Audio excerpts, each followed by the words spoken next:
जय हिंद दोस्तों। Study points BRP में आप सभी का स्वागत है।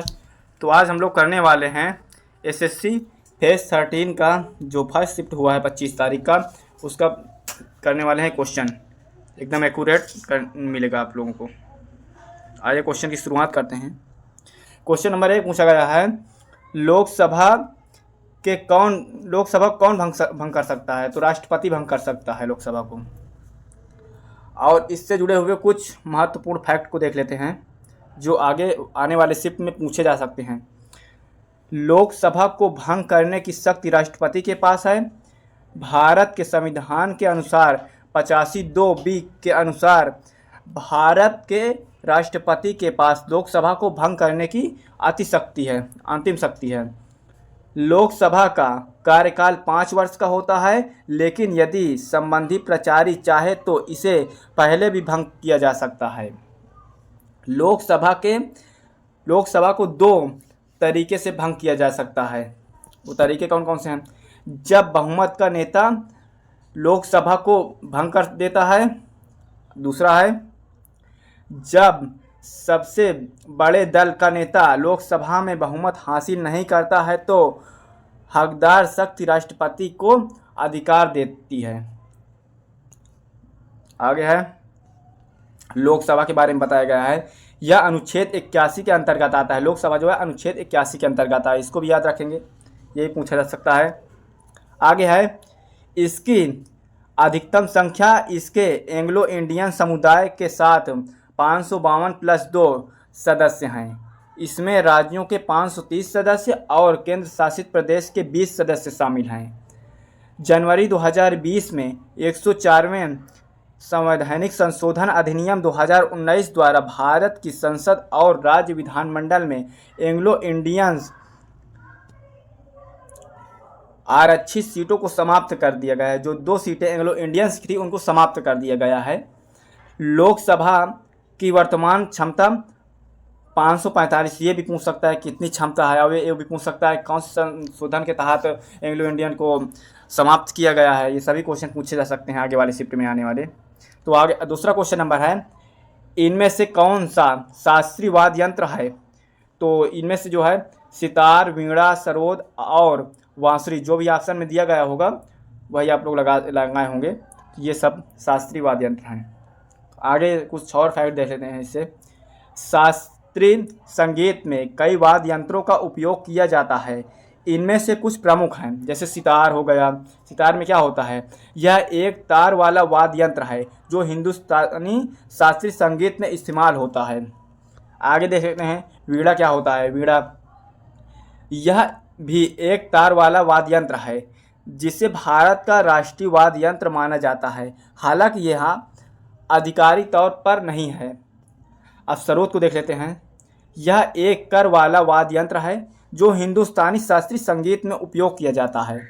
बांसुरी को देख लेते हैं। बांसुरी में क्या है? बांसुरी क्या चीज़ होता है? बांसुरी यह एक वायु वाद्य यंत्र है जिसे कर्नाटक संगीत में भी इस्तेमाल किया जाता है। तो आगे क्वेश्चन देख लेते हैं। क्वेश्चन नंबर 3 है,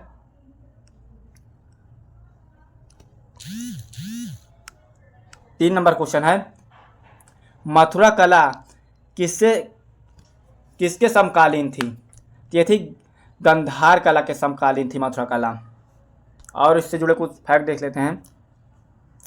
मथुरा कला गांधार कला शैली के समकालीन थी और दोनों ही कुषाण काल में विकसित हुई। मथुरा कला विशेष रूप से कुषाण शासक कनिष्क के शासनकाल में फली फूली थी। गांधार को देख लेते हैं। गांधार कला जो कि वर्तमान पाकिस्तान और अफगानिस्तान के क्षेत्र में विकसित हुई, में यूनानी और रोमन कला का प्रभाव था। मथुरा कला को देख लेते हैं। मथुरा कला जो कि मथुरा शहर में विकसित पारंपरिक पर आधारित थी और इसमें बुद्ध या देवी देवताओं की मूर्तियां शामिल थी। अगला क्वेश्चन देख लेते हैं। क्वेश्चन नंबर 4 है, मथुरा कला की स्थापना किसने की थी? तो कुषाण शासकों ने की थी। तो और इससे फैक्ट देख लेते हैं इसमें कि मथुरा कला की स्थापना कुषाण शासकों ने की थी। कनिष्क के शासनकाल में यह कला शैली जो पहल विकसित हुई थी भारतीय कला में एक महत्वपूर्ण योगदान थी। और कुछ फैक्ट देख लेते हैं इससे जुड़े। मथुरा कला की मुख्य बातें क्या क्या हैं ये देखना है। ये कुषाण काल है, स्वदेशी शैली है। जैसे कि मथुरा कला कुषाण शासकों के संरक्षण में फली फूली, खासकर कनिष्क के शासनकाल में। और यह कला शैली पूरी तरह से भारतीय थी, जिसमें गंधार कला की ग्रीकों रोमन विशेषज्ञों के विपरीत भारतीय विशेषों और शैलियों पर जोर दिया गया। और देख लेते हैं धार्मिक प्रभाव क्या क्या था, देख लेते हैं।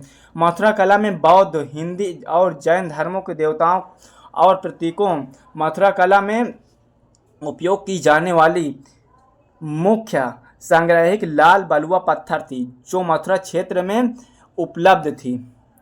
तो आगे क्वेश्चन देख लेते हैं। क्वेश्चन नंबर 5 है, आयुष्मान भारत योजना किसके संबंधित है? मतलब पूछ रहा किससे संबंधित है आयुष्मान भारत योजना? यह है स्वास्थ्य से संबंधित है। और कुछ फैक्ट हैं इससे। आयुष्मान भारत योजना स्वास्थ्य क्षेत्र से संबंधित है। यह योजना भारत सरकार द्वारा शुरू की गई है। एक व्यवस्था बीमा योजना है जिसका उद्देश्य गरीब और कमजोर वर्ग के लोगों को निःशुल्क इलाज की सुविधा प्रदान करना है। मुख्य बिंदु इसके क्या क्या हैं? इसके मुख्य बिंदु हैं, इसका पूरा नाम है आयुष्मान भारत प्रधानमंत्री जन आरोग्य योजना है। पूछा जा सकता है इसकी पूरा नाम क्या है। अब आगे देख लेते हैं ये लॉन्च कब हुई है। ये लॉन्च हुई है 2018 में। और इसका उद्देश्य है आर्थिक रूप से कमजोर परिवारों को 5 लाख रुपए तक का स्वास्थ्य बीमा प्रदान करना है। लाभार्थी सामाजिक आर्थिक जाति जनगणना SECC के अनुसार चिन्हित गरीब परिवार कवर भारतीय सरकार और सूचीबद्ध निजी अस्पतालों में कैशलेस और इलाज इसके लिए सेकेंडरी और टर्सरी हेल्थ केयर यानी गंभीर बीमारियां जैसे कैंसर, दिल की सर्जरी, किडनी ट्रांसफर आदि इसके अंतर्गत इलाज होते हैं। ये सभी फ्री में 5 लाख का बीमा होता है इसमें, आप लोग जानते होंगे।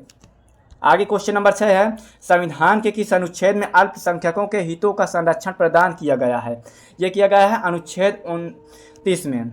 तो अनुच्छेद 29 क्या बोलता है? अल्पसंख्यकों के हितों का संरक्षण बोलता है ये। और इसमें क्या क्या दिया गया है? इसमें दिया गया है भारत के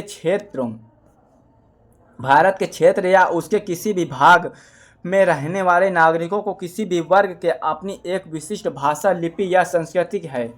नागरिकों को उसे संरक्षित करने का अधिकार होगा।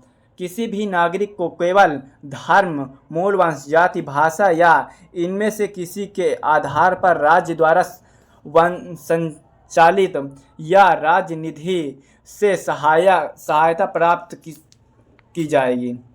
अनुच्छेद 27 क्या बोल रहा है? अनुच्छेद 27 बोल रहा है किसी विशेष धर्म के प्रचार के लिए करों के भुगतान से छूट मिलेगी। अनुच्छेद 28 बोल रहा है धार्मिक पूजा और शिक्षण संस्था में भाग लेने की स्वतंत्रता होगी। ये भी सभी क्वेश्चन पूछे जा सकते हैं। आगे है अनुच्छेद 30 क्या बोल रहा है? ये बोल रहा है यह देश में शैक्षणिक संस्थाओं की स्थापना और प्रशासन के लिए अल्पसंख्यकों के अधिकार को बताता है। अगला क्वेश्चन है, क्वेश्चन नंबर 7 है, PM किसान सम्मान निधि में कितनी राशि मिलती है? तो इसमें मिलती है हर साल 3 किस्तों में 6,000 मिलती हैं, जो कि 2-2 किस्तें होती हैं। आगे है PM किसान सम्मानित निधि योजना के तहत पात्र किसानों को हर साल 6,000 की आर्थिक सहायता दी जाती है, जो 3 बराबर किस्तों 2-2 रुपए में इनमें बैंक खाते में साधारण ट्रांसफ़र की जाती हैं। प्रमुख जानकारी हैं, कुल सहायता राशि है 6,000 रुपये प्रति वर्ष। आगे कुछ फैक्ट हैं इससे। किस्त वितरण 3 किस्तों में प्रत्येक 2,000, कुल सहायता राशि 26,000 प्रति वर्ष। किस्त वितरण 3 किस्तों में प्रत्येक 2,000। मोड ऑफ ट्रांसफ़र सीधे बैंक खाता में DBT डायरेक्ट बेनिफिट ट्रांसफ़र। पात्र किसान वे जिनके पास कृषि योग्य जमीन, आयकर दाता नहीं है और जिनका आधार और बैंक खाता लिंक है, साथ ही EKYC और भू सत्यापन पूरा हो गया है। आगे है भारत की खोज पुस्तक मतलब द डिस्कवरी ऑफ इंडिया पुस्तक के लेखक कौन है? आगे है किसने लिखी थी ये पुस्तक? ये लिखी थी जवाहरलाल नेहरू ने। आगे भारत की खोज द डिस्कवरी ऑफ इंडिया पुस्तक जवाहरलाल नेहरू द्वारा लिखी गई। यह पुस्तक 1944 में लिखी गई थी, जब नेहरू अहमदाबाद की जेल में कैद थे, जब ही लिखे थे इसको। आगे कुछ फैक्ट है, यह पुस्तक 1946 में प्रकाशित हुई थी और इसे भारतीय इतिहास लेखन में एक क्लासिक माना जाता है। भारत की खोज पुस्तक को 1988 में प्रकाशित प्रसिद्ध टेलीविज़न श्रृंखला भारत एक खोज के रूप में भी रूपांतरित किया गया। अगला क्वेश्चन नंबर 9 है, द गाइड पुस्तक किस लेखक ने लिखी है? आज 2 पुस्तक पूछी गई हैं, तो आगे की पूछी जा सकती हैं। ये कल भी ऐसे मतलब आर के नारायण की पूछी गई थी पुस्तक, आप लोग ध्यान रखेंगे इसको। तो आर के नारायण की पुस्तक है ये। द गाइड पुस्तक भारतीय लेखक आर के नारायण द्वारा लिखी गई है। यह उपन्यास 1958 में प्रकाशित हुआ और इस साहित्य अकादमी मतलब इसमें साहित्य अकादमी पुरस्कार से सम्मान किया गया है इस पुस्तक के लिए। अगला क्वेश्चन नंबर 10 है, हिमालय क्षेत्र में किस प्रकार के वन पाए जाते हैं? ये पाए जाते हैं उष्णकटिबंधीय वर्षा वन, पर्णपाती वन पाए जाते हैं। आगे कुछ फैक्ट हैं इससे जुड़े। हिमालय क्षेत्र में विभिन्न प्रकार के वन पाए जाते हैं जो ऊंचाई और जलवायु के अनुसार बदलते रहते हैं। मुख्य रूप से उष्णकटिबंधीय, शीतोष्ण और अल्पाइन वन पाए जाते हैं। उष्णकटिबंधीय वर्षा वन और पर्णपाती वन हिमालय के तटहली में पाए जाते हैं, जबकि ऊंचाई बढ़ाने के साथ साथ शीतोष्ण वन और फिर अल्पाइन वन दिखाई देते हैं। आगे क्वेश्चन नंबर 11 है, एशियाई खेलों का आयोजन कितने वर्ष में एक बार होता है? तो हर 4 वर्ष में एक बार होता है एशियाई खेल। भारत ने इस बार एशियाई खेल की मेज़बानी की है। 1951 में पहला संस्करण आयोजित करने के बाद भारत दूसरी बार 1982 में खेलों के इस महाकुंभ मेज़बानी का आयोजन अवसरित मिला। आगे है 12 नंबर क्वेश्चन, खेलो इंडिया यूथ गेम 2022 कहाँ आयोजित किया गया? 2022 का पूछा गया था।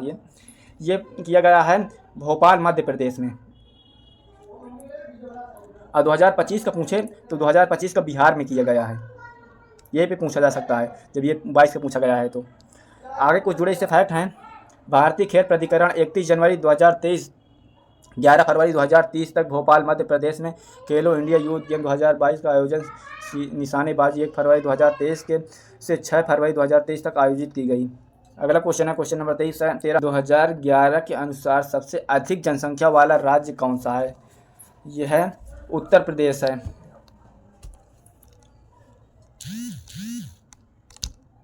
आगे क्वेश्चन नंबर 14 है, IMSC में कौन से देश शामिल हैं? तो इसमें शामिल हैं अमेरिका, यूनाइटेड किंगडम, सऊदी अरब, बहरीन, संयुक्त अरब अमीरात, ऑस्ट्रेलिया, अल्बानिया, लातविया, लिथुआनिया, इस्टोबिया, ये सभी शामिल हैं। और कुछ फैक्ट हैं इससे। IMSC का मुख्यालय बहरीन की राजधानी मनामा में स्थित है। भी पूछ जा सकता है कि इसका मुख्यालय कहाँ स्थित है। स्थापना भी पूछ सकता है। स्थापना 2019 में हुई थी। उद्देश्य है मध्य पूर्व में समुद्री सुरक्षा करना है। प्रमुख जल डमरू मध्य हार्मूज जल डमरू मध्य नेतृत्व तो अमेरिका करता है। मुख्यालय इसका मनामा बहरीन में है। अगला क्वेश्चन नंबर 15 है, जीव खाद्य की क्रिया को क्या कहते हैं? इसको कहते हैं अपघटन। और इससे जुड़े कुछ फैक्ट हैं जो आगे पूछे जा सकते हैं आगे वाले शिफ्टों में आने वाले। जीव खाद्य की क्रिया को अपघटन करते हैं। घातक एक ऐसी प्रक्रिया है जिसमें अमृत कार्बन पदार्थ में सूक्ष्म जीवों द्वारा छोटे छोटे घटकों में तोड़ा जाता है और यह प्रक्रिया खाद्य बनाने में महत्वपूर्ण भूमिका निभाती है। क्वेश्चन नंबर 16 है, किसी तरह की जनसंख्या सबसे ज़्यादा प्रदूषित होती है? मतलब पूछ रहा है किस तरह की जनसंख्या सबसे प्रदूषित होती है? ये होती है गरीब और विकासशील देशों की आबादी वाली जनसंख्या। बुजुर्ग, छोटे बच्चों, गर्भवती महिलाएं और निम्न आय वर्ग के लोग प्रदूषण से सबसे अधिक प्रभावित होते हैं। क्वेश्चन नंबर 17 है, जब किसी वस्तु को ठोस से द्रव में बदला जाता है तो किस प्रकार का परिवर्तन होता है? ये होता है भौतिक परिवर्तन होता है। आगे है क्वेश्चन नंबर 18 है, वन अधिनियम फॉरेस्ट एक्ट से संबंधित कौन सा कथन है? तो यह है, वन अधिनियम का उद्देश्य वनों का संरक्षण और अनाधिकृत कटाई का रोक लगाना। वन अधिनियम 1927 भारत सरकार द्वारा लागू किया जाना। वन अधिनियम के अंतर्गत आरक्षित वन, संरक्षित वन और ग्राम वन को श्रेणियां आती है। और आगे है, वनों की अवैध कटाई पर दंड का प्रावधान है। ये सभी सही हैं। आगे क्वेश्चन नंबर 19 है, वस्तु के नियम से आप क्या समझते हैं? तो वस्तु के नियम वह वैज्ञानिक नियम है जो किसी वस्तु के द्रव्यमान जाकर घनत्व, ताप, दाब, बल, गति और स्थिति की जैसी गुना का नियंत्रण करती है। अगला प्रश्न है, लिखा 20 नंबर का, पीएम उज्ज्वला योजना किससे संबंधित है? तो पीएम जो है उज्ज्वला योजना जो है वो संबंधित है किससे? वो बीपीएल परिवारों से संबंधित है, ठीक ना। इसकी शुरुआत जो हुई थी वो हुई थी 1 मई 2016 में हुई थी। अब इसका उद्देश्य क्या था? बीपीएल परिवारों की महिलाओं को एलपीजी गैस कनेक्शन देना, ताकि जो महिलाएं हैं वो धुएं से छुटकारा मिल सके उनको, ठीक ना। तो अगला प्रश्न 21 नंबर का दिया है, लिखा अगर रास्ते में कोई दुर्घटना होती है तो हाँ आप क्या करेंगे? तो क्या करेंगे? सबसे पहले यह सुनिश्चित करूँगा कि पीड़ित व्यक्ति सुरक्षित है, तुरंत एम्बुलेंस और है कि नहीं, और उसके बाद तुरंत एम्बुलेंस और पुलिस को कॉल करूँगा, और यदि संभव हो तो प्राथमिक उपचार फर्स्ट एड दूंगा, यानी प्राथमिक उपचार को बोलते हैं फर्स्ट एड, ठीक ना। अगला प्रश्न है, लिखा भोर का तारा किसे कहा जाता है? तो भोर का तारा शुक्र को कहा जाता है, ठीक ना। और इसे पृथ्वी की बहन भी कहा जाता है, ठीक ना। इसे पृथ्वी की बहन भी कहा जाता है, इसको, शुक्र को। और सबसे गर्म ग्रह कौन है? तो जो सबसे गर्म ग्रह है वो है शुक्र है, ठीक ना। और सबसे छोटा ग्रह कौन सा है? ये भी प्रश्न आ सकता है। सबसे छोटा ग्रह जो है वो सबसे छोटा ग्रह है बुध, ठीक ना। सबसे छोटा ग्रह कौन सा? बुध है। और सबसे बड़ा ग्रह कौन है? तो सबसे बड़ा ग्रह है बृहस्पति। सबसे बड़ा ग्रह जो है वो है बृहस्पति, ठीक। सबसे बड़ा ग्रह बृहस्पति है। और सबसे हल्का ग्रह बात करें, हल्का ग्रह, तो सबसे हल्का ग्रह जो है वो है शनि, ठीक। और इसके पास सबसे ज़्यादा क्या है? इसके पास सबसे ज़्यादा उपग्रह हैं, ठीक ना, सैटेलाइट है। और दूसरी बात एक और कि ऐसे पूछ सकता है कि कौन से ग्रह में रिंग टाइप में बना हुआ है? तो किसमें? ये रिंग टाइप में जो है शनि में आप जब देखेंगे तो ऐसे बन के ऐसे ही कुछ ऐसे रहता है, ऐसे। तो ये कौन है? ये शनि ग्रह, ठीक है, सैटर्न।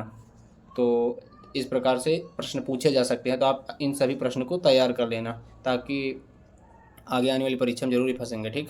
अगला प्रश्न देखते हैं क्या लिखा है। 30 नंबर का दिया है, फैसा डिफेक्ट क्या है? ठीक ना, फैसा डिफेक्ट क्या? शरीर में एक झिल्ली फैसा है में क्या है? कोई कमी या नुकसान को बताती है, ठीक ना। अगला प्रश्न है 24 नंबर का दिया है, हाल ही में नासा, यहाँ पर देखिए गलत हो गया, यहाँ पर ये गलत दिया है, यहाँ पर होगा नासा माने ये नासा, ठीक ना, ये नासा की बात कर रहा है। तो नासा, हाल ही में नासा कौन सा मिशन लॉन्च किया है? तो वो मिशन कौन था?